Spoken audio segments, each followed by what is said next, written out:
Si Andrew Wiggins ang nakabawi sa Warriors nang bully ang sentro ng Heat sa ilalim. Ngunit bago ang lahat, kung gusto nyo ng matibay na basketball shoes, New Luka 3, mabibili lamang sa halagang $2,899. I-click lang ang link sa comment section. Golden State versus Miami Heat. Unang paghaharap ni na Andrew Wiggins at Jimmy Butler sa kanilang mga former team. Ang mga mata ay nakatutok sa posibleng maging performance ng dalawa. Walang Stephen Curry sa laban na ito. Well, sa panimula ng laro, mainit ang Miami players. 3 agad ang ibinigay ni Alec Burks para sa Heat. Sinundan naman ito sa isang slam dunk mula kay Bam Adebayo over Butler. Habang si Draymond Green naman ay hindi pa nakatayo nang maiwan sa play na ito. Dahilan para napaaga ang timeout ni Steve Kerr. 10 minuto ang natira sa quarter. Magandang nahanap ni Bam Adebayo si Kelly Oubre na nagtungo sa isang easy slam. Habang sa kabila, Butler naging agresibo na. Pinasok ang depensa ng Heat. Basket ang unang puntos ng team. Ang sumunod, Gary Payton, mga kaibigan. Nilinis ang mintis ang free throw ni Podziemski. Nakatulog ang Heat dito. Tyler Herro inatake ang depensa ng Warriors habang hindi pa nakahanda. Basket ang hook shot. Habang Alec Burks nakakita ng butas para pumasok sa paing. Basket ang hard layup. Buti na lang nakabawi ang Warriors unang 3 para sa team mula kay Buddy Hield. 3.5 minuto sa quarter, nagparamdam na si Wiggins sa puntos. Basket ang 3 sa corner. Queen post, sumubok sa 3, nagmintis. Buti na lang nilinis ito ni Moody. Timeout tuloy ang Heat. Kuminga gustong subukan ang depensa ng Heat. Magandang nakita si Hield. Basket ang pangalawang 3 sa Warriors. Golden State nagkaroon ng magandang rotation sa bola na nagtapos sa isang wide open 3 para kay Santos. Ang sumunod, Santos ulit, mga kaibigan, nagkaroon ng isang easy basket ng mag-ala Jokic sa pass itong si Connaughton post.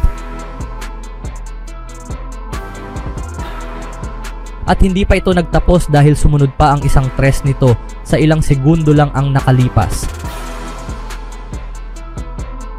Ngunit agad namang nakabawi si Adebayo, mga kaibigan, at may kasama pang foul. At nasundan pa ito ng 2 bago nagtapos ang unang quarter.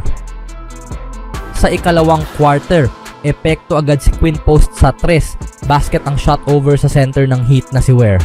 Ngunit agad namang nakabawi si Tyler Herro, mga kaibigan. Wala nang 10 minuto, mga kaibigan, nakapuntos ulit si Herro mula sa offensive rebound ng Heat. Bago nakuha ng Heat ang unang puntos sa bench sa isang layup mula kay Davion Mitchell. Buti na lang nakabawi agad si Draymond Green sa paint. Basket ang hook shot. Heat naging leading na ng 12 dahil sa magandang assist ni Anderson kay Ware sa ilalim. Kelly Oubre ulit, mga kaibigan, hindi mapigilan sa ilalim. Bago sumunod ang isang easy basket over Draymond Green sa ilalim. Pansin talaga dito ang dominasyon ng sentro sa paint. Hanggang sa pinutol ni Kuminga ang momentum ng Heat sa pamamagitan sa isang layup at may kasama pang foul. Bago sumunod ang isang magandang layup ni Hield over kay Bam Adebayo. Timeout tuloy ang Heat. Sa pagbabalik, mga kaibigan, ng bully sa depensa si Wiggins sa Warriors. Pinakita ni Wiggins kung ano ang kaya niyang gawin. At parang may sinabi pa ito sa Warriors bench. Heat nakakuha ulit ng 3 sa corner mula sa pass ni Wiggins. Alec Burks, pinabayaan ulit ng Warriors sa parehong lugar. At tulad ng dati, basket ang attempt sa corner.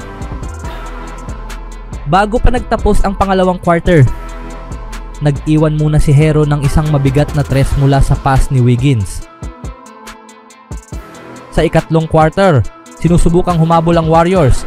Mintis ang jump shot ni Podziemski, buti na lang nilinis ito ni Butler. Ngunit mainit pa rin ang kamay ni Alec Burks, mga kaibigan.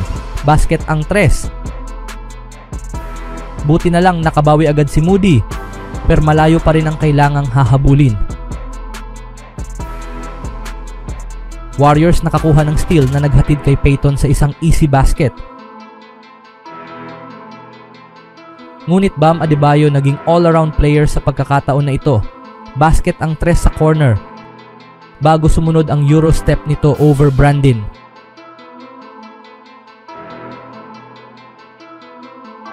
Butler, kinuha ang easy shot sa paint basket mula sa pass ni Draymond.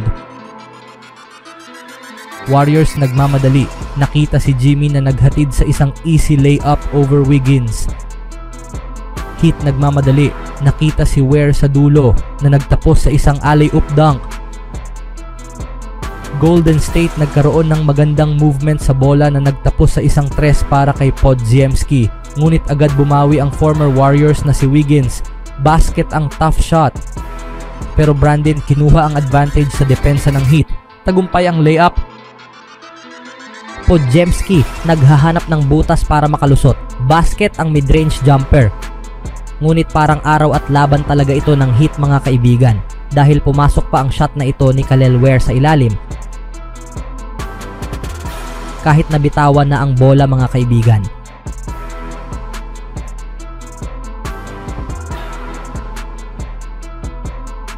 Butler magandang nakita si Kuminga sa ilalim na naghatid sa isang easy basket. Wala nang 4 na minuto sa quarter.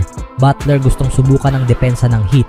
Basket ang mid-range jumper at may kasama pang foul. 1.5 minuto sa quarter.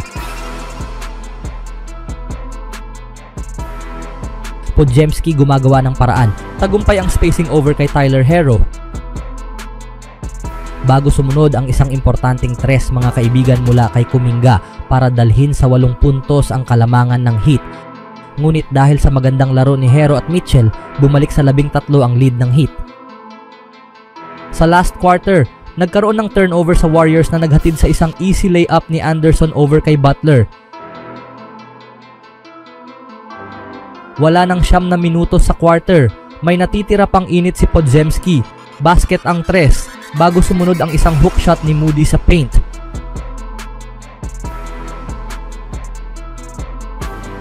Ngunit Tyler Herro mga kaibigan, na ipasok ang isang malayong 3. Dahilan para mag-time out ang Warriors.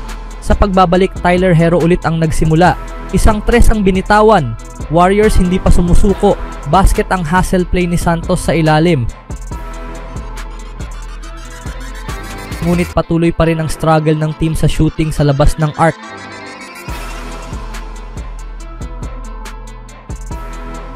Habang patuloy naman sa puntos ang Heat sa mga natitirang bahagi ng laro. Dahilan para matalo sila sa laro na ito mga kaibigan.